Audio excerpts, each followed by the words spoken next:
இரமல் தந்தவன் கேட்கின்றான், அவன் இல்லை என்றால் அவன் விடுவானோ.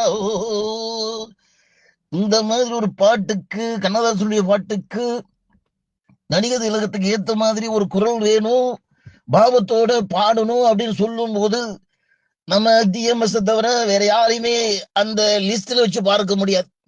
நாங்கெல்லாம் சேர்ந்து ஒன்னா ஒர்க் பண்ண ஒரு காலகட்டத்தை நினைச்சு பார்க்கும்போது ஆஹா ஒரு காலம். இப்ப ஒரு மாபெரும் பாடகன், 7 தலைமுறைக்கு பேர் சொல்லக்கூடிய ஒரு பாடகன் அப்படி சொல்லும் போது அங்க டிஎம்எஸ் என்ற அந்த ஆண்மை நிறைந்த குரலுக்குரியவர் தான் மேலே நிற்பார். அதை ஞாபகப்படுத்தி சொல்லணும்னு நம்ம சிங்கப்பூர்ல இருந்து திராவிட செல்வம் சொன்னப்போ எங்க தொடங்குறது எங்க முடிக்கிறதுன்னு எனக்கு தெரியல.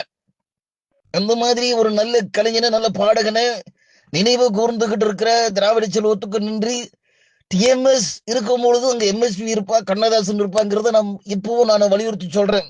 என்னைக்கும் ஒரு நாமம் இருந்துகிட்டே இருக்கும். ஆஹா.